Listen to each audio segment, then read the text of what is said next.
Critical rare earth material के लिए किसी एक देश पर अत्यधिक निर्भरता से मुक्ति भी दिलाता है।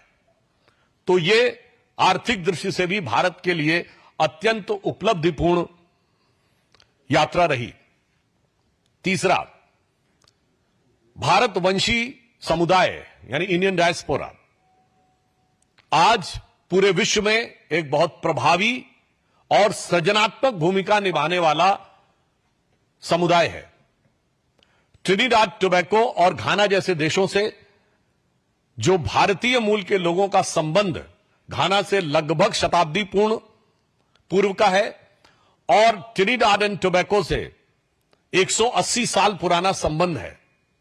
आप सभी ने देखा कि ट्रिनिडाड की प्रधानमंत्री जो कमला विश्वेश्वर जी हैं, वो मूलतः बिहार के बक्सर की रहने वाली हैं। यानी एक प्रकार का कैसा सामाजिक और सांस्कृतिक संबंध भारत का इन देशों के साथ है, उसको एक नए आयाम तक पहुंचाना यह तीसरी बड़ी उपलब्धि है। सो आई वॉन्ट टू से categorically, after this immensely successful tour of the countries, there are three main takeaways.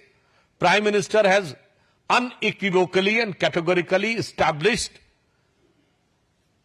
the matter of terrorism at the BRICS, and he has said that the perpetrators of the terror and the victims of terror cannot be equated. So this was our diplomatic success, and it was very important for the strategical point of view. Then the countries like Ghana and Namibia, which are very rich in the minerals and the metals like uranium, copper, lithium and rare earth metals, India has entered into an agreement which is very much required for the future, and over-dependence upon any one country as far as these critical minerals and critical metals are concerned. So it was very much required for our economical aspect. And the Indian diaspora, which is having a vibrant and sizable presence in the countries like Ghana and Trinidad and Tobago, from 1 century to 2 centuries, from there, it has taken to a new height. As you know that the Prime Minister of Trinidad and Tobago, Kamala Visheshwar ji, is from the Buxar area of Bihar, and this has taken India's emotional connect and cultural and social connect with those countries to a new dimension. So, strategically, economically, and culturally, this visit of Prime Minister has set up a new era in India's role at the international level with cooperation of the African and southern countries. Previously with Argentina, even the previous visits with Mexico, our strategy of aligning and taking together the global south has reached to new heights. प्रधानमंत्री जी को इस यात्रा के दौरान 4 देशों ने अपना सर्वोच्च नागरिक सम्मान दिया और इसके द्वारा अब तक प्रधानमंत्री श्री नरेंद्र मोदी को 27 देशों का सर्वोच्च नागरिक सम्मान प्राप्त हो चुका है और 17 देशों की पार्लियामेंट को वो एड्रेस कर चुके हैं। एक छोटा सा उदाहरण बताना चाहता हूं। अभी नामीबिया की पार्लियामेंट को एड्रेस करते हुए उन्होंने कहा कि Namibia is the biggest producer of diamond and India is the biggest processing unit of diamonds. तो उन्होंने कहा है कि भारत और नामीबिया के बीच में जो संबंध बना है, ये उस निखरते हुए हीरे की तरह और चमकदार होगा। सो आई जस्ट वांट टू से कि ये जो 27 देशों का सर्वोच्च नागरिक सम्मान प्रधानमंत्री श्री नरेंद्र मोदी जी को मिला है, ये मात्र प्रधानमंत्री जी का सम्मान नहीं है। ये इस अमृत काल में भारत वैश्विक क्षितिज पर जिस रूप में उभर रहा है, वो उस हर भारतवासी का सम्मान है। आप सभी जानते हैं कि भारतीय परंपरा में 27 नक्षत्र माने जाते हैं। तो मैं कह सकता हूं कि यह विश्व के आकाश पर जो प्रधानमंत्री श्री नरेंद्र मोदी जी को 27 सम्मान मिले हैं, ये विश्व के आकाश पर भारत की उभरती हुई शक्ति, भारत की उभरती हुई स्वीकार्यता के 27 ज्वाजल्यमान प्रतीकों की तरह है, जिसे अगर एक पंक्ति में मैं कहूं तो मोदी जी के इस यात्रा का संदेश सारगर्भित है। यह आदर है भारत का, जो भारत के जन जन को समर्पित है। इसके अतिरिक्त इस दृष्टि से भी यह यात्रा महत्वपूर्ण थी कि घाना में 30 वर्ष के बाद, ट्रिनिडाद में 25 वर्ष के बाद, अर्जेंटीना में 57 वर्षों के बाद और नामीबिया में 27 वर्षों के बाद भारत के किसी प्रधानमंत्री का दौरा हुआ। आज भारत प्रधानमंत्री श्री नरेंद्र मोदी जी के नेतृत्व में किस नए स्वरूप में आगे बढ़ रहा है। ब्रिक्स समिट हुई। एक दौर था हमारी सरकार आने से पहले जब ब्रिक्स में भारत को वीकेस्ट पॉइंट माना जाता था। Today India has become the brightest point in BRICS. हम विश्व के एकमात्र देश हैं जो ब्रिक्स के भी मेंबर हैं और क्वाड के भी मेंबर हैं। यह दर्शाता है कि प्रधानमंत्री श्री नरेंद्र मोदी जी के नेतृत्व में भारत की विदेश नीति अब एक नए युग में प्रवेश कर गई है। किसी जमाने में हम गुट निरपेक्ष हुआ करते थे, आज हम विश्व में सर्वसमावेशी की तरफ बढ़ रहे हैं। There used to be a time when India was considered as non-aligned. Now our foreign policy is all aligned. That's why we are the only country in the world which is the member of BRICS as well as Quad. और वैसे भी अगर आप लोगों ने इस विषय पर थोड़ा ध्यान दिया होगा, किसी ने पढ़ा होगा, तो यूरोपियन पार्लियामेंट्री रिसर्च सर्विस ने यह कहा है कि बाय 2035 वर्ल्ड एक मल्टीपोलर वर्ल्ड ऑर्डर की तरफ आगे बढ़ रहा है। आज वर्ल्ड की टॉप 4 इकोनॉमीज में सिर्फ एक यूरोपियन इकोनॉमी है, दैट इज जर्मन, और 2 एशियन है, India and China. Most likely with in a year all top 3 में 2 एशियन होंगी, एक अमेरिका होगा। मोस्ट लाइकली यूरोपियन कंट्रीज नहीं होंगे। This will be a major shift in the entire global world order after industrial revolution। तो हम कह सकते हैं कि इस उभरते नए वैश्विक परिदृश्य में भारत प्रधानमंत्री श्री नरेंद्र मोदी जी के कुशल नेतृत्व में जिस कुशलता के साथ, जिस दक्षता के साथ और जिस प्रखरता के साथ उभर रहा है और विकास की नई ऊंचाइयों को चढ़ रहा है, उसे एक पंक्ति में मैं कहना चाहूंगा कि स्वप्न देखा था कभी वो आज हर धड़कन में है। एक नया भारत बनाने का इरादा मन में है। बढ़ रहे हैं हम प्रगति की ओर, जिस रफ्तार से कर रहा है विश्व भी हमको नमन उस पार से। धन्यवाद। अगर आपका कोई सवाल है तो एक एक करके पूछिए। हाँ प्लीज।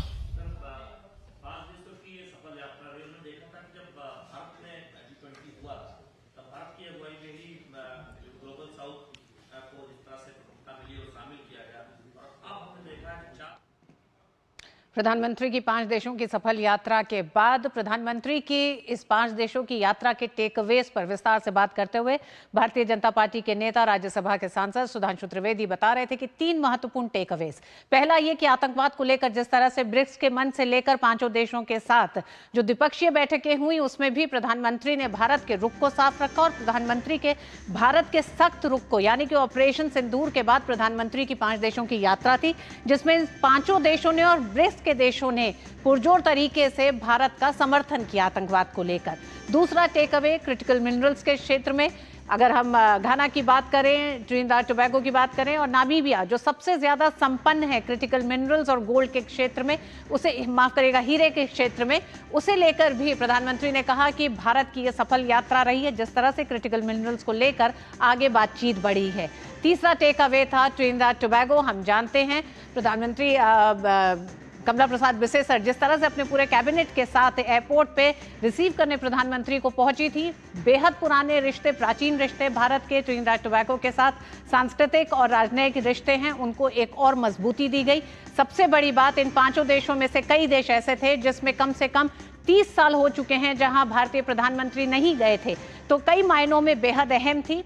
साथ ही सुधांशु त्रिवेदी ने यह भी कहा कि किस तरह से इन 5 देशों में से 4 देशों ने अपने राष्ट्र के सर्वोच्च सम्मान से प्रधानमंत्री को सम्मानित किया, यानी कि इस 9 साल में तकरीबन 27 राष्ट्रों ने अपने सर्वोच्च सम्मान से प्रधानमंत्री को सम्मानित किया है। इसमें मध्य पूर्व से लेकर यूरोप और अफ्रीकी देश शामिल हैं। ये बताता है कि अंतर्राष्ट्रीय स्तर पर, वैश्विक स्तर पर भारत के नेतृत्व को कितना सराहा जा रहा है। उभरती हुई अर्थव्यवस्था को लेकर लोगों में कई तरह की उम्मीदें, आशाएं हैं। निवेश लगातार बढ़ रहा है और ये एक बड़ा कारण है कि प्रधानमंत्री और भारत के नेतृत्व को दुनिया इस समय सराह रही है। ये सम्मान यही बताता है कि किस तरह से एक लंबे समय से भारत ने अपनी छवि को बदला है इन 10 सालों में, और वो बदली हुई छवि अंतर्राष्ट्रीय पटल पर इन सम्मानों के जरिए भी दिखाई दे रही है।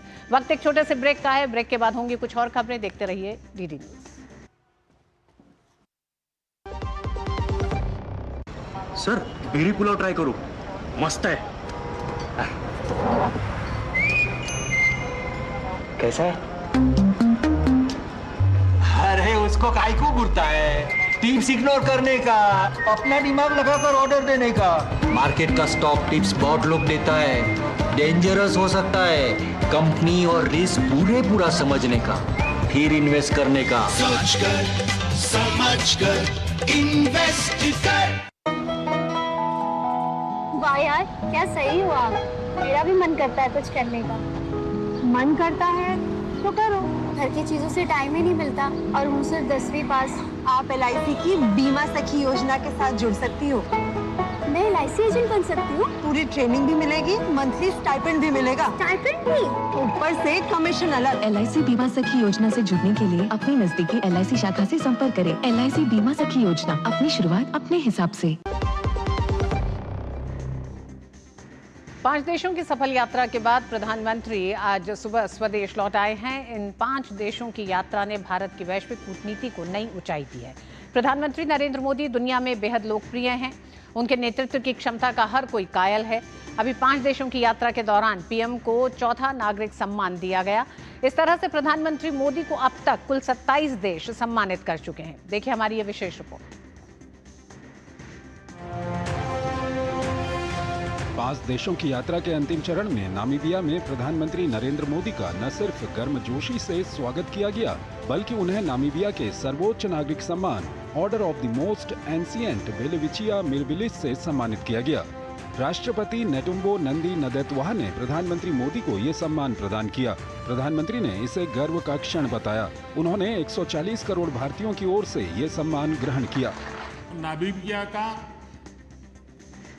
वेलविचिया, जिसके नाम पर इस अवार्ड का नाम रखा गया है, यह कोई साधारण पौधा नहीं है। यह घर के एल्डर्स की तरह है, जिन्होंने समय को करवट लेते देखा है। यह नामीबिया के लोगों के संघर्ष, साहस और संस्कृति का प्रतीक है। यह भारत और नामीबिया की अविचल दोस्ती का साक्षी है। इससे जुड़कर मैं बहुत गौरवान्वित महसूस कर रहा हूं।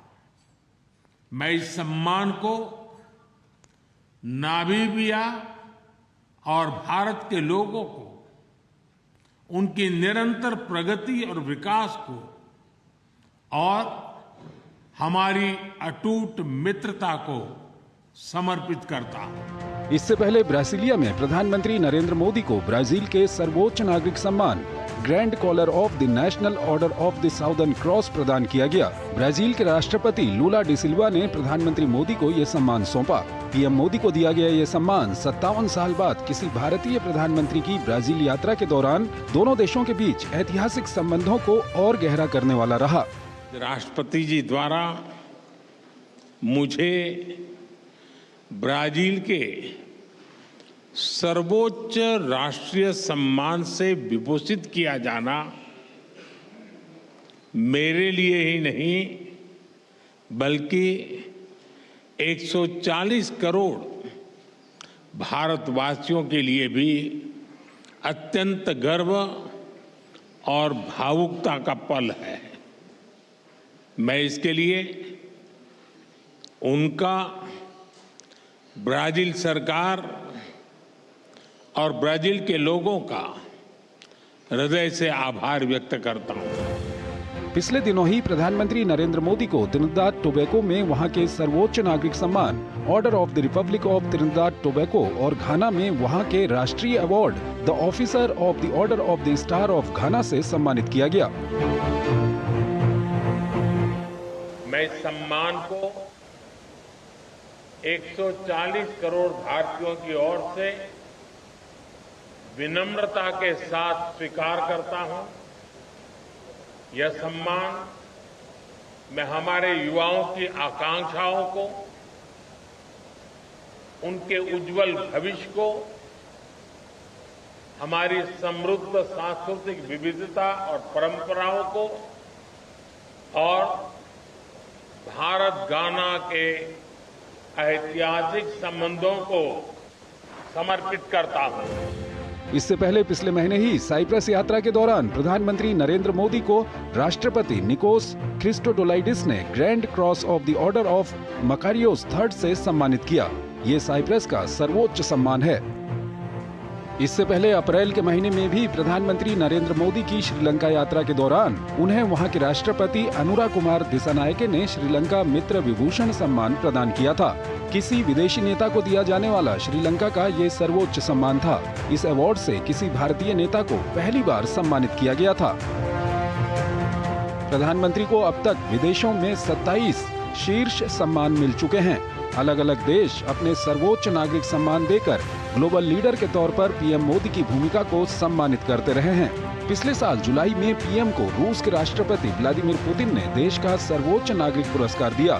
PM Modi the Order of Saint Andrew the Apostle से सम्मानित होने वाले पहले भारतीय नेता हैं। नवंबर 2024 में नाइजीरिया के राष्ट्रपति बोला अहमद ने पीएम मोदी को grand commander of the Order of niger प्रदान किया। प्रशस्ति पत्र में कहा गया कि प्रधानमंत्री के दूरदर्शी नेतृत्व ने भारत को एक वैश्विक शक्ति के रूप में स्थापित किया है। पीएम 56 वर्षों में पहले ऐसे विदेशी नेता रहे जिन्हें ये पुरस्कार प्रदान किया गया। उसी माह गयाना के राष्ट्रपति इरफान अली ने पीएम को देश के सर्वोच्च राष्ट्रीय पुरस्कार द ऑर्डर ऑफ एक्सीलेंस से सम्मानित किया। यह अवार्ड विकासशील देशों के अधिकारों की रक्षा और वैश्विक समुदाय के लिए असाधारण सेवा के लिए दिया गया। उसी दिन पीएम को डोमिनिका की राष्ट्रपति सिल्वेनी बर्टन ने अपने देश का सर्वोच्च राष्ट्रीय पुरस्कार सौंपा। डोमिनिका अवार्ड ऑफ ऑनर कोविड-19 महामारी के दौरान मदद और रिश्तों की मजबूती में योगदान के लिए दिया गया। दिसंबर 2024 में कुवैत ने पीएम मोदी को अपना सबसे बड़ा राष्ट्रीय पुरस्कार दिया। कुवैत के अमीर मिशाल अल अहमद अल जबर अल सबा ने पीएम को द ऑर्डर ऑफ मुबारक अल कबीर से सम्मानित किया।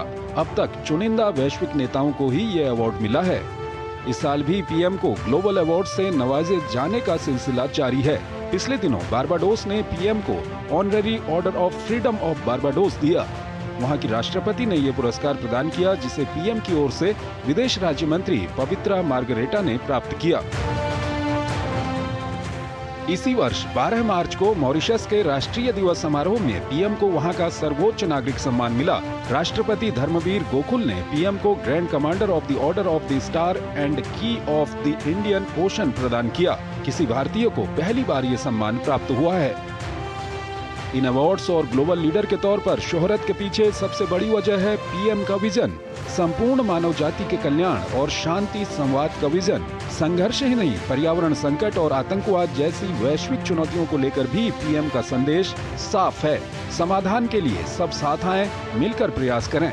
आधुनिक तकनीक हो या विकास की डगर, पीएम ग्लोबल साउथ सहित सबको साथ लेकर आगे बढ़ने पर बार बार बल देते रहे हैं। यही वो दृष्टिकोण है जिसे पूरी दुनिया न केवल सम्मान से देखती है, बल्कि इससे मानवता का बेहतर भविष्य सुनिश्चित करने में भी मदद मिल रही है। और विदेश यात्रा के दौरान प्रधानमंत्री नरेंद्र मोदी के नाम एक और रिकॉर्ड दर्ज हो गया है। पीएम अभी तक 17 देशों की संसद को संबोधित कर चुके हैं। पीएम मोदी ने ये उपलब्धि इस महीने के पहले सप्ताह में 5 देशों की यात्रा के दौरान घाना, त्रिनिदाद टोबैगो और नामीबिया की संसदों में दिए गए अपने भाषणों के साथ हासिल की। मुलाकात, बातचीत, समझौते और कूटनीति से इतर दुनिया के तमाम देशों के साथ संबंधों को नया आयाम देने में प्रधानमंत्री नरेंद्र मोदी की खुद की छवि काफी कारगर सिद्ध हुई है। उन्हें एक और जहां दुनिया के देश अपने सर्वोच्च नागरिक सम्मान से सम्मानित कर रहे हैं, वहीं वे ऐसे नेता के रूप में भी उभरे हैं जिनके विचारों को अपनाने से उन्नति के मार्ग खुले हैं। यही वजह है कि विदेशी दौरों के दौरान मेजबान देश उनके विचारों को सुनने का कोई मौका नहीं छोड़ते और पीएम मोदी को संसद के विशेष सत्र को संबोधित करने के लिए आमंत्रित करते हैं। उनके नामीबिया दौरे के दौरान भी संसद सत्र को संबोधित करने का सिलसिला जारी रहा और प्रधानमंत्री नरेंद्र मोदी ने वैश्विक नेता के रूप में भारत की उपलब्धियों को पटल पर रखा। In the 21st century, India's development lights a path showing that the global south can rise, lead, and shape its own future. The message is you can succeed on your own terms without losing your identity.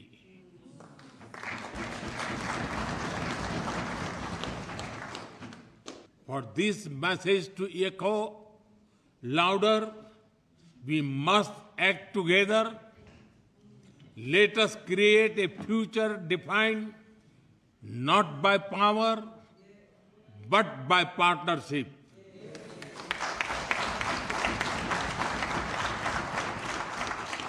Not by dominance, but by dialogue. Not by exclusion, but by equity. इससे पहले 5 देशों की अपनी यात्रा के दौरान प्रधानमंत्री मोदी ने ट्रिनिदाद और टोबैगो की संसद को संबोधित किया। इससे पहले 3 जुलाई 2025 को घाना की संसद को संबोधित कर उन्होंने इतिहास रचा था। ये पहली बार था जब किसी भारतीय प्रधानमंत्री ने घाना की संसद को संबोधित किया था। ये यात्राएं अफ्रीकी महाद्वीप के साथ संबंधों को मजबूत करने के लिए भारत की प्रतिबद्धता को दर्शाती हैं। नवंबर 2024 में पीएम मोदी ने गुयाना में भी तब इतिहास रचा जब वो गुयाना की नेशनल असेंबली को संबोधित करने वाले पहले भारतीय प्रधानमंत्री बने। पीएम मोदी अमेरिकी कांग्रेस के संयुक्त सत्र को भी 2 बार संबोधित कर चुके हैं। पहली बार 8 जून 2016 को और फिर 23 जून 2023 में। यह संबोधन भारत अमेरिका के बीच गहरी होती रणनीतिक साझेदारी की मिसाल है। प्रधानमंत्री मोदी जून 2019 में मालदीव, जुलाई 2018 में युगांडा और दिसंबर 2015 में अफगानिस्तान की संसद को भी संबोधित कर चुके हैं। नवंबर 2015 में पीएम मोदी ने ऐतिहासिक ब्रिटिश संसद में नए भारत की बुलंद आवाज को दुनिया के सामने रखा था। 2015 में ही प्रधानमंत्री मोदी मंगोलिया, मॉरिशस और श्रीलंका की संसद को भी संबोधित कर चुके हैं। विदेशी सांसदों को संबोधित करने का उनका ये सफर 2014 में प्रधानमंत्री बनने के बाद ही शुरू हो गया था। 18 नवंबर 2014 को पीएम मोदी ऑस्ट्रेलियाई संसद को संबोधित करने वाले पहले भारतीय प्रधानमंत्री बने और अगले ही दिन 19 नवंबर 2014 को फिजी की संसद के विशेष सत्र को भी उन्होंने संबोधित किया। इसी साल अगस्त में उन्होंने नेपाल की संविधान सभा को संबोधित किया। 16 जून 2014 में पीएम मोदी ने भूटान की संसद के संयुक्त सत्र को संबोधित किया। यह विदेश की किसी संसद में उनका पहला संबोधन था। प्रधानमंत्री मोदी ने हर संबोधन में ग्लोबल साउथ की आवाज को मजबूत करने पर जोर दिया। उन्होंने अक्सर इस बात का जिक्र किया कि विकासशील देशों को मजबूत आवाज दिए बिना प्रगति, विकास और समृद्धि हासिल नहीं की जा सकती। अपने संबोधनों में पीएम मोदी दुनिया भर में शांति और सद्भाव की पुरजोर वकालत करते हैं।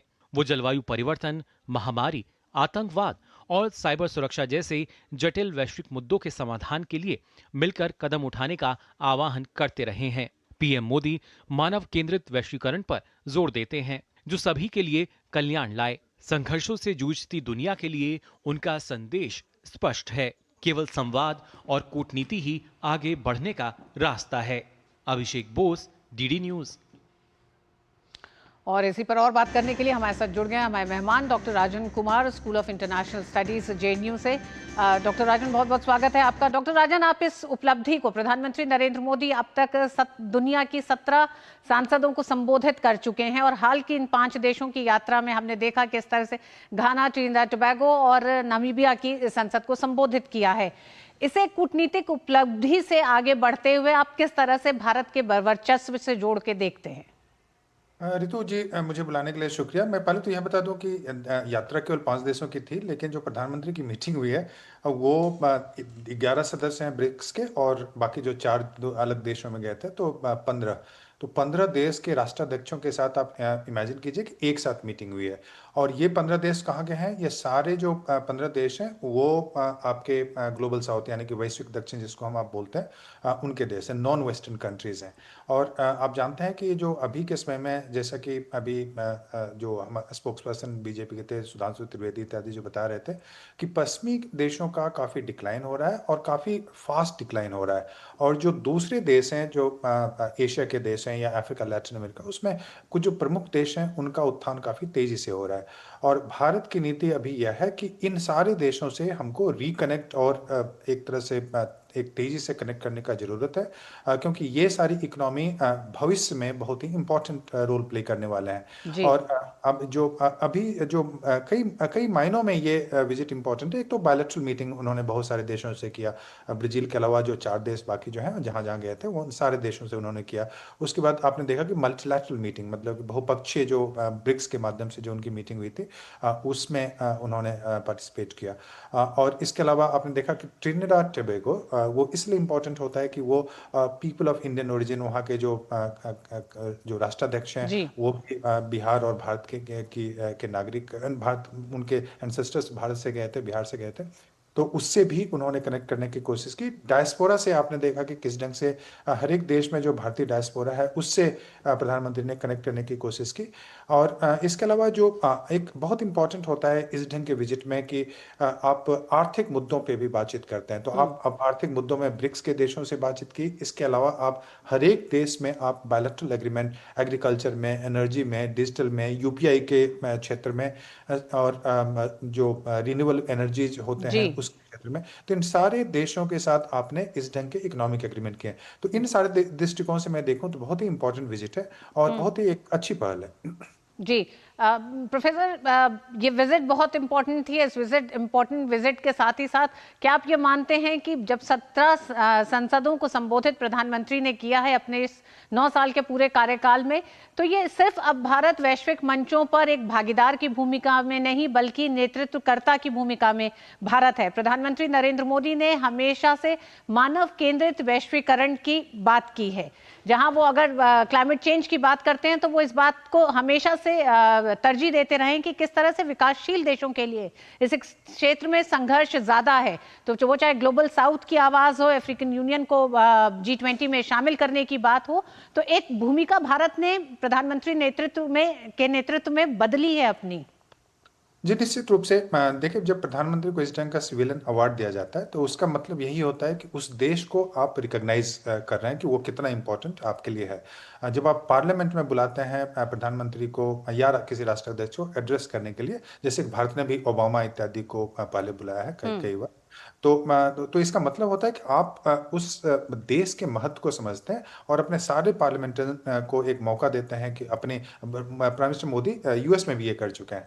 तो इससे आपको पता चलता है कि किस ढंग से भारत का महत्व, आपने जैसे बताया, कि बढ़ता जा रहा है और महत्व क्यों नहीं बढ़ेगा। मुझे तो लगता है रितु जी कि हमारे भी सोचने के तरीका को बदलने का जरूरत है। भारत पहला पॉपुलेशन के दृष्टिकोण से नंबर 1 देश है। अभी इकोनॉमिक के दृष्टिकोण से मैं बताऊं तो 4 बड़े जो देशों में है उसमें है।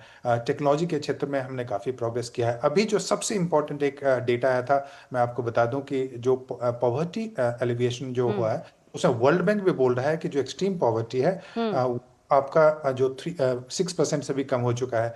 तब मुझे बताएं कि ऐसे और 193 देश हैं, उसमें अगर कोई चौथी इकोनॉमी हो, पहला देश हो पॉपुलेशन, तो उसको लीडर कौन नहीं मानेगा। अब सवाल यह है कि हमें भी अपनी सोच बदलने की जरूरत है और हमें भी उस ढंग से रिस्पॉन्सिबिलिटी को लेने की जरूरत है, चाहे वो सिक्योरिटी का इशू हो, एनर्जी का इशू हो, फूड ग्रेन्स इत्यादि का इशू, ट्रेड का इशू। तो मुझे लगता है कि वह सोच बदलने की जरूरत है और निश्चित रूप से भारत काफी प्रोग्रेस किया है। बिल्कुल डॉक्टर साहब, प्रोफेसर साहब, प्रधानमंत्री ने ये ताकत दी देश के हर नागरिक को कि हम भी उस सोच को बदलें कि भारत अब किस तरह से एक मजबूत अर्थव्यवस्था के तौर पर उभर रहा है। हमें याद है 2016 में जब अमेरिकी संसद को संबोधित किया था प्रधानमंत्री नरेंद्र मोदी ने, तो ये वही अमेरिका था जो 9/11 के बाद आतंकवाद को लेकर उसके दोहरे मापदंड हमेशा से रहे थे और तब भी थे। लेकिन उस संसद में प्रधानमंत्री ने जब कहा कि गुड टेररिज्म, बैड टेररिज्म जैसी कोई चीज नहीं होती है और आतंकवाद से किस तरह से तमाम देश या भारत पीड़ित है, उस पे बड़े देशों को ध्यान देने की जरूरत है। आप आतंकवाद को लेकर दोहरे मापदंड नहीं रख सकते हैं, ये उस समय से कह रहे थे। और अमेरिकी संसद में 27 बार उन्हें स्टैंडिंग ओवेशन दिया गया। तो कई ऐसे मसले रहे जिनको एक तरह से सिलसिलेवार तरीके से प्रधानमंत्री कहते आए हैं और आज जब हम 2025 में देखते हैं जहां 17 संसदों को संबोधित कर चुके हैं प्रधानमंत्री और आतंकवाद पर भारत के रुख को आज तमाम वैश्विक मंच एक्सेप्ट कर रहे हैं, तमाम देश आके खड़े हो रहे हैं। ऑपरेशन सिंदूर ने यह साबित कर दिया। जी, मैं देखिए ये बहुत ही इंपॉर्टेंट अभी विजिट इसलिए भी था क्योंकि जो पहलगांव में जो टेररिस्ट अटैक हुए थे उसके बाद प्रधानमंत्री की यात्रा हो रही थी।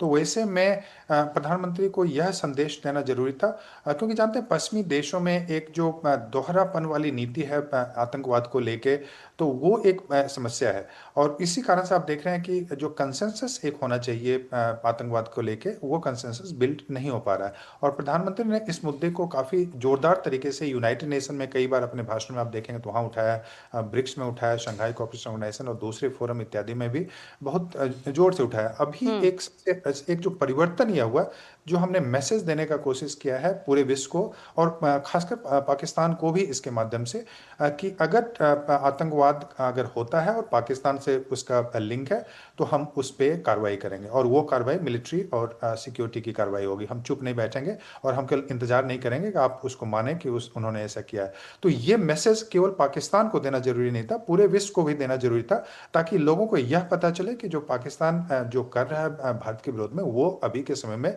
अब एक्सेप्टेबल नहीं है और उसके लिए उसको अपना कॉस्ट उसका जो अगर ऐसा करेगा तो उसको रिटेलिएशन जो भारत करेगा उसके लिए तैयार रहना चाहिए। और यही मैसेज प्रधानमंत्री ने और अभी जो कुछ दिन पहले जो यहाँ के डेलीगेट्स भी गए थे तो वैश्विक दक्षिण के देश चूंकि इनकी संख्या बहुत ज्यादा आप जानते हैं, उन देशों से सहयोग हमें बढ़ाना इस मुद्दे पे बढ़ाना जरूरी है क्योंकि अभी ब्रिक्स के समिट में भी आपने देखा पहलगाम जो अटैक हुआ है उसकी निंदा की गई है, उसके डिक्लेरेशन में लाया गया, ये बहुत बड़ी उपलब्धि है। और उसके बाद उसका जो नीचे का जो क्लॉज है उसमें आप यह भी देखेंगे कि इस मुद्दे पे यूनाइटेड नेशंस के फ्रेमवर्क में एक कन्वेंशन करवाने की जरूरत है, कॉन्फ्रेंस जिसमें कि कंसेंसस बिल्ड की कोशिश होगी। तो उसमें आपको इन सारे देशों का सहयोग चाहिए होगा क्योंकि अभी भी जो अंतर्राष्ट्रीय सिस्टम है उसमें सॉवरेंटी बहुत इंपॉर्टेंट माना जाता है और हर एक देश का एक अपना वोटिंग राइट होता है। तो उस दृष्टिकोण से एक कंसेंसस बनाने की भी कोशिश हुई है जहां पे कि आप एक साथ 15 देशों के राष्ट्राध्यक्षों से मिले हैं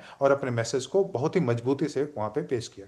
बिल्कुल प्रोफेसर साहब, आप सही कह रहे हैं कि हालांकि 5 देशों की यात्रा थी लेकिन 15 देशों से सीधे संपर्क प्रधानमंत्री नरेंद्र मोदी ने अपनी इस यात्रा में किया है। आप हमारे साथ बने रहिएगा। दर्शकों को बता दें प्रधानमंत्री नरेंद्र मोदी घाना, त्रिनिदाद और टोबैगो, अर्जेंटीना, ब्राजील और नामीबिया की यात्रा के बाद भारत लौट आए हैं। पीएम मोदी की ये यात्रा सफल रही है। उन्होंने 5 देशों की अपनी यात्रा में एक बड़ा मुकाम हासिल किया है। उन्होंने अब तक 17 विदेशी संसदों में भाषण दिए जो कांग्रेस के सभी पूर्व प्रधानमंत्रियों के कुल रिकॉर्ड के बराबर है। उन्होंने ये उपलब्धि जुलाई 2025 के पहले सप्ताह में घाना, त्रिनिदाद और टोबैगो और नामीबिया में दिए गए हाल के भाषणों के साथ हासिल की है।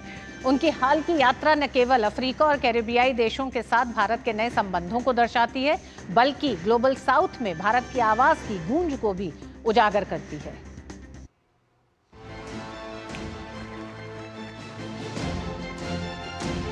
एक लीडर 8 दिन में 7 फ्लाइट,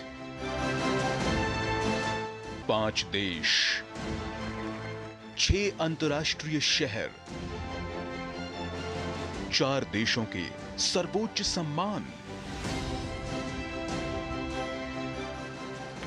3 देशों की संसद में संबोधन, प्लेन में ही बीती 2 रातें। मुमकिन है क्योंकि मोदी हैं, जिन्होंने घाना, त्रिनिदाद और टोबैगो, अर्जेंटीना, ब्राजील और नामीबिया की एक के बाद एक यात्रा कर विश्व बंधुत्व की नीति से अफ्रीकी देशों और ग्लोबल साउथ की आवाज को बड़े पैमाने पर जगह दी। We believe that Africa must not be just a source of raw materials.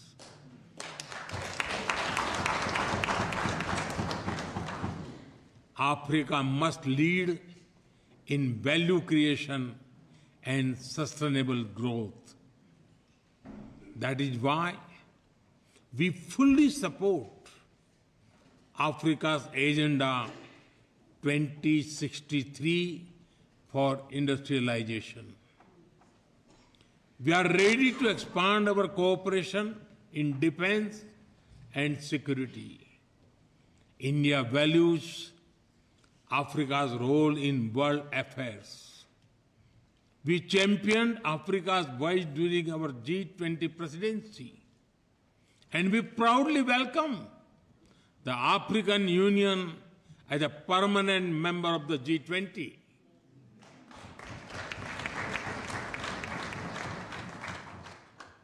Friends, Bharat आज अपने विकास के साथ ही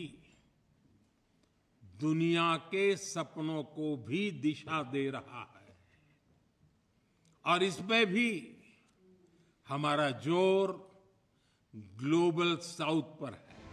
5 देशों की यात्रा के दौरान पीएम मोदी ने घाना, त्रिनिदाद व टोबैगो और नामीबिया की संसद के संयुक्त सत्र को संबोधित किया।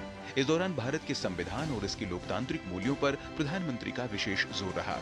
उन्होंने कहा कि भारत में लोकतंत्र सिर्फ राजनीतिक सिस्टम नहीं, बल्कि ये जीवन जीने का एक तरीका है, जरिया है। आप सभी जानते हैं, भारतीयों के लिए डेमोक्रेसी सिर्फ एक पॉलिटिकल मॉडल भर नहीं है, हमारे लिए ये वे ऑफ लाइफ है, हमारी हजारों वर्षों की महान विरासत है। पीएम मोदी की यात्रा का चौथा पड़ाव ब्राजील था, जहां उन्होंने रियो डी जेनेरियो में 17वें ब्रिक्स शिखर सम्मेलन में हिस्सा लिया। वे वैश्विक शासन, शांति और जलवायु परिवर्तन जैसे मुद्दों पर चर्चा में शामिल हुए। सम्मेलन में पहलगाम आतंकी हमले की निंदा की गई। पीएम मोदी की राजधानी ब्रासिलिया में राष्ट्रपति लुइस इनासियो लूला डी सिल्वा के साथ द्विपक्षीय वार्ता में व्यापार, रक्षा और स्वास्थ्य क्षेत्रों में सहयोग को बढ़ावा देने पर सहमति बनी। यह पीएम मोदी की ब्राजील की चौथी यात्रा थी। आतंकवाद के खिलाफ लड़ाई पर हमारी सोच समान है। Zero tolerance and zero double standards. हमारा स्पष्ट मत है कि आतंकवाद पर दोहरे मापदंडों का कोई स्थान नहीं है। हम आतंकवाद और आतंकवाद के समर्थकों का कठोर विरोध करते हैं। 5 देशों की यात्रा के दौरान पीएम मोदी को घाना ने officer of the Order of the star of Ghana, Trinidad and Tobago ने order of the Republic of Trinidad and Tobago, Brazil ने the grand Collar of the National Order of the southern cross और Namibia ने अपने सर्वोच्च नागरिक पुरस्कार order of the Most ancient velvet Sachiya mirabilis से सम्मानित किया। प्रधानमंत्री की यात्रा के दौरान मेजबान देशों के साथ सांस्कृतिक कूटनीति के अवसर भी खूब देखने को मिले। ये वो पल थे जब पीएम मोदी सीधे इसमें शामिल हुए। Bureau report, DD news.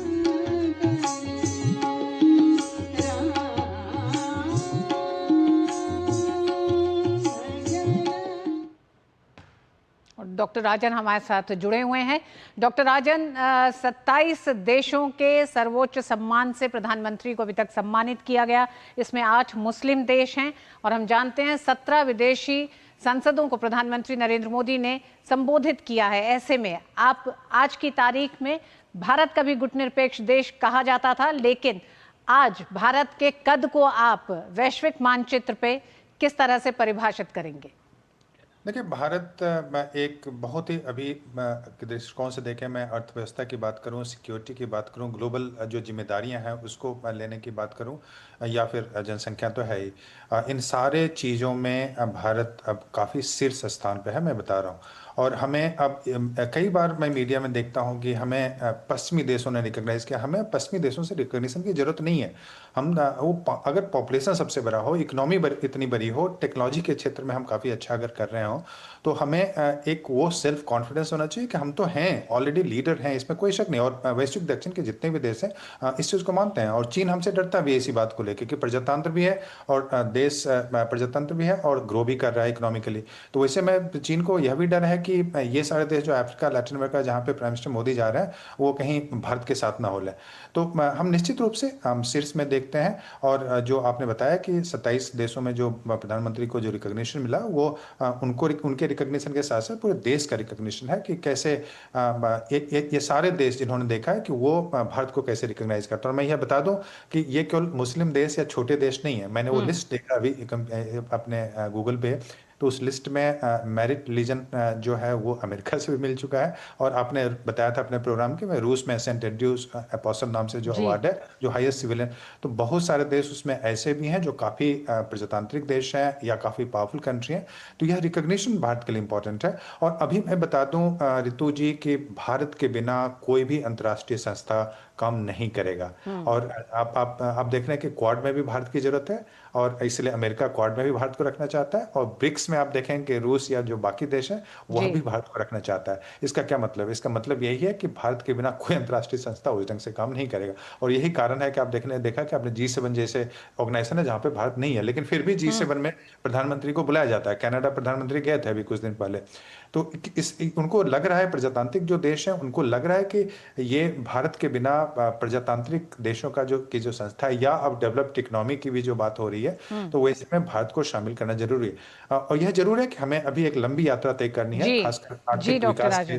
जी बिल्कुल डॉक्टर राजन, एक लंबी यात्रा भारत की है। भारत का अपना लक्ष्य 2047 का विकसित भारत का है, लेकिन अभी तक की यात्रा में प्रधानमंत्री नरेंद्र मोदी ने 10 साल में भारत के इस रुख को, इस कद को बहुत ज्यादा बदला है। और यही कारण है कि जिस तरह से वैश्विक मंच पे भारत की मजबूत कूटनीतिक या स्पष्ट कूटनीतिक ताकत को समझा जा रहा है, आर्थिक मजबूती को तरजीह दी जा रही है, भारत का कद अब अन्य देशों के सामने या वैश्विक पटल पर एक बड़े कद के तौर पर और उभरती हुई अर्थव्यवस्था, चौथे नंबर की अर्थव्यवस्था के तौर पर देखा जा रहा है।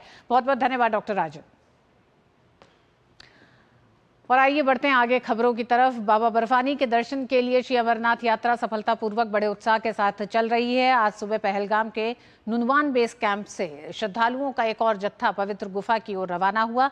श्री अमरनाथ यात्रा के शुरू होने के 6 दिनों के भीतर ही श्रद्धालुओं की संख्या 1,11,000 श्रद्धालु बाबा बर्फानी के दर्शन कर चुके थे।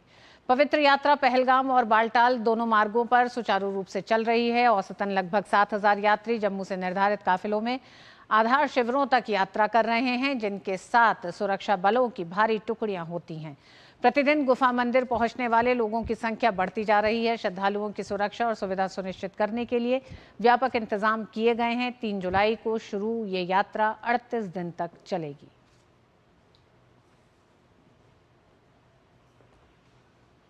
हमारा पूरा ग्रुप है और लगभग 25 साल से आता जा रहा है, और मैं तो मेरा दूसरा बार आना हुआ है। ऐसे ही तो बाबा के दरबार में आना तो एक किस्मत वाला हूँ। कई लोग तो आधे रास्ते बैक हो जाते हैं, मैं तो मतलब दूसरी बार कर रहा हूँ दर्शन। व्यवस्था अच्छा मोदी जी का भाई चल रहा है, बहुत बढ़िया। हर जगह कई चेंजेस आते जा रहे हैं।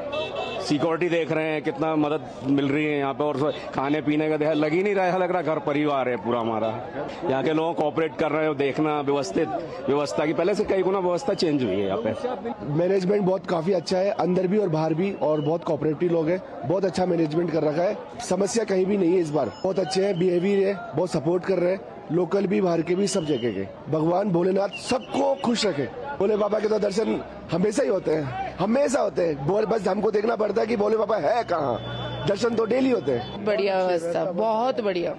लोगों से आप लोग मिले हैं? बहुत अच्छे हैं, बहुत अच्छे लोग हैं, बहुत अच्छी सुविधा है, सुविधा बहुत अच्छा है। गवर्नमेंट ने बहुत अच्छा कर रखा है। आर्मी के लोगों को बहुत बहुत धन्यवाद, जो इतनी सेवा कर रहे हैं, काबिल तारीफ है सर। जिन लोगों ने गवर्नमेंट ने ड्यूटी दे रहे, सभी अपनी ड्यूटी बहुत अच्छी तरह निभा रहे हैं, काबिल तारीफ है सर। और 38 दिनों की अमरनाथ यात्रा हर दिन एक नया रिकॉर्ड कायम कर रही है। बात करेंगे इस यात्रा से जुड़े कई पहलुओं पर भी, लेकिन वक्त एक छोटे से ब्रेक का। सर बेरी पुलाव ट्राई करो, मस्त है। कैसा है? अरे उसको काहे को घूरता है? टिप्स इग्नोर करने का, अपना दिमाग लगाकर ऑर्डर देने का। मार्केट का स्टॉक टिप्स बहुत लोग देता है, डेंजरस हो सकता है। कंपनी और रिस्क पूरा समझने का, फिर इन्वेस्ट करने का। सोच कर समझ कर इन्वेस्ट कर। टाइम पे खा लेना और प्लीज बाइक धीरे चलाना जी। और ये तुम्हारी सेफ्टी के लिए। अरे एक बात तो रह गई। LIC ये हमारी सेफ्टी के लिए। दिल की सुनो, LIC चुनो। LIC हर पल आपके साथ। और 38 दिनों की बाबा विश्वनाथ की, माफ करिएगा, बाबा भोलेनाथ की अमरनाथ यात्रा इस समय जारी है। हमसे बात करने के लिए जुड़ गए हैं श्रीनगर से अश्वनी मिश्र। अश्वनी, लगातार हर दिन एक रिकॉर्ड बन रहा है और श्रद्धालु लगातार ये इस बात को कह रहे हैं कि किस तरह से न सिर्फ प्रशासन बल्कि सेना की तारीफ बहुत कर रहे हैं। उनका कहना है कि जिस तरह से पूरे रास्ते में सेना सुरक्षा के साथ साथ श्रद्धालुओं को किसी तरह की असुविधा ना हो उसका भी ध्यान रख रही है। 8वां जत्था आज रवाना हुआ है। किस तरह से आप देख रहे हैं पूरी यात्रा में क्या बड़े बदलाव भी दिखाई दे रहे हैं, मौसम को ध्यान में रखते हुए भी? जी निश्चित तौर से ऋतु अगर देखें तो ज़बरदस्त जोश है, बहुत ज़बरदस्त उत्साह है श्रद्धालुओं में बाबा बर्फानी के दर्शन के लिए, अमरनाथ दर्शन के लिए। उसका एक कारण ये भी है, जिस तरीके से पहलगाम की घटना हुई, सेना ने माकूल जवाब दिया, आतंकवादियों को माकूल जवाब दिया। अब जनता एक तरीके से आतंकवादी मानसिकता को अपने जज्बे से माकूल जवाब दे रही। हर कोई व्यक्ति ये वहाँ पहुँचने वाला ये साबित करना चाहता, सिद्ध करना चाहता, बाबा बर्फानी के प्रति अटूट अगाध श्रद्धा तो है ही, साथ ही साथ अटूट विश्वास है उनको सैन्य सुरक्षा पर, सुरक्षा कर्मियों पर और साथ ही साथ यहाँ की स्थितियों पर। वो एक तरीके से अगर मान के चले तो पौराणिकता के साथ साथ आध्यात्मिकता के साथ साथ आज ये हमारे स्वाभिमान की भी प्रतीक की भी यात्रा बन चुकी है। लोगों के जज्बात में ये दिखते हैं, लोगों की बातों में ये दिखता है कि वो कश्मीर पहुंचना चाहते हैं, अब सिरमौर पहुंचना चाहते हैं देश के, और बाबा बर्फानी के दर्शन करना चाहते हैं। अभेद्य सुरक्षा के इंतजाम है, सहूलियत के बहुत शानदार इंतजाम है, लोगों को रहने के, ठहरने के, उनकी सुरक्षा के लिए अभेद्य इंतजाम है। फेंसिंग की गई है, बालटाल और पहलगाम दोनों मार्गों की वर्चुअल फेंसिंग है, स्पेशल लॉन्गिट्यूड लैटिट्यूड पर, जिसमें वाईफाई और अन्य सॉफ्टवेयर के जरिए अगर RFID या फिर कोई अन्य किसी तरीके की गतिविधि होती तो उस विशेष यात्रा क्षेत्र में उस गतिविधि को लोकेट करके अलार्म किया जा सकता है। पूरा जो नेशनल हाईवे है उस पर अभेद्य सुरक्षा व्यवस्था है। जम्मू से लेकर बाबा बर्फानी के बालटाल और पहलगाम नुनवान बेस तक अभेद्य सुरक्षा व्यवस्था है और सड़कों के दोनों तरफ सुरक्षा कर्मी तो लगे हुई है। एक वर्चुअल फेंसिंग भी की गई है जो कि किसी भी तरीके के इंक्रोचमेंट को या फिर किसी भी तरीके की संदिग्ध गतिविधि को भी वो लोकेट करके उसको अलार्म कर सकती है। तकरीबन 60-70 हज़ार के आसपास, आप समझे कि हर 100 मीटर 200 मीटर पर श्रीनगर से लेकर बालटाल और नुनवान कैंप और पहलगाम के नुनवान कैंप और बालटाल कैंप तक सेना के जवान, SSB के जवान, ITBP के जवान, BSF के जवान, JK पुलिस के जवान 100-200 मीटर पर खड़े रहते हैं। सुरक्षा का भूतपूर्व इंतजाम है, उत्साह ज़बरदस्त है। 1,10,000 के आसपास कल तक यात्रा लोग कर चुके हैं, दर्शन कर चुके हैं। आज तकरीबन 20,000 और लोग होंगे, 10,000 बालटाल से, 10,000 पहलगाम से जाते हैं। आप ये मान चलिए कि 1,30,000 1,32,000 के आसपास आंकड़ा होगा। बदली हुई परिस्थितियां हैं, लोगों की बहुत ज़बरदस्त जोश है। हाँ, मौसम भी बदला हुआ है, काफ़ी तेज़ी से जो है यहाँ पर जलवायु परिवर्तन का असर भी दिख रहा है, काफ़ी गर्मी भी है, तेज़ बारिश होती है। उसको भी देखते हुए लोग ज़्यादा से ज़्यादा जल्दी से जल्दी बाबा बर्फानी के दर्शन के लिए आतुर है। ऋतु जी हाँ, मौसम भी लोगों, श्रद्धालुओं के उत्साह को कम नहीं कर पा रहा। अश्वनी, बहुत बहुत धन्यवाद विस्तार से बताने के लिए कि किस तरह से लोगों में उत्साह है और सुरक्षा व्यवस्था के पुख्ता इंतजाम किए गए हैं अमरनाथ यात्रा के लिए। केंद्रीय गृह मंत्री अमित शाह की अध्यक्षता में रांची में पूर्वी क्षेत्रीय परिषद की 27वीं बैठक चल रही है। बैठक में मुख्यमंत्री हेमंत सोरेन, ओडिशा के मुख्यमंत्री मोहन चरण मांझी और बिहार तथा पश्चिम बंगाल के लगभग 70 प्रतिनिधि हिस्सा ले रहे हैं। बैठक में केंद्र राज्य सहयोग, पूर्वोदय विकास, आंतरिक सुरक्षा और नक्सल उन्मूलन जैसे एजेंडों पर विमर्श का दौर जारी है। राज्यों द्वारा श्रेष्ठ योजनाओं की प्रस्तुति भी दी जाएगी। केंद्रीय गृह मंत्री का दोपहर में समापन संबोधन होगा। और बदलते मौसम की कुछ खबरें। हिमाचल प्रदेश में बरसात ने कहर बरपा रखा है। राज्य में लगातार बादल फटने की घटनाएं हो रही हैं। विभिन्न जगहों पर बादल फटने से अब तक 85 से ज्यादा लोग मारे गए हैं, जबकि 35 से अधिक लोग लापता हैं। मंडी जिले के थुनाग में कल बादल फटने के बाद अचानक आई बाढ़ में बड़े पैमाने पर जानमाल की हानि हुई है। मंडी में आई इस प्राकृतिक आपदा में 17 लोगों की मौत की खबर है। राज्य में सैकड़ों लोग बेघर हो गए हैं, जिन्हें अलग अलग आश्रय गृहों में रखा गया है। गुरुग्राम में भारी बारिश के कारण कई इलाकों में पानी भर गया है, जिसके बाद लोगों को ट्रैफिक जाम का सामना करना पड़ रहा है। लोगों ने सोशल मीडिया पर जलभराव की समस्या बताते हुए तस्वीरें शेयर की। मौसम विभाग ने आज के लिए ऑरेंज अलर्ट जारी किया है। प्रशासन ने एडवाइजरी जारी करते हुए सभी निजी और कॉरपोरेट संस्थानों से कर्मचारियों को वर्क फ्रॉम होम की अनुमति देने को कहा है।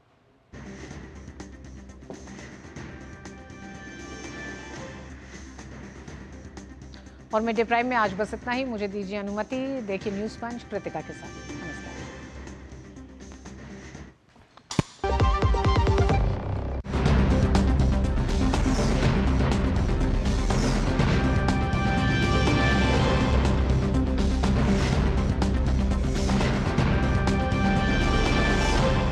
मिड डे प्राइम के प्रायोजक थे LIC, हर पल आपके साथ।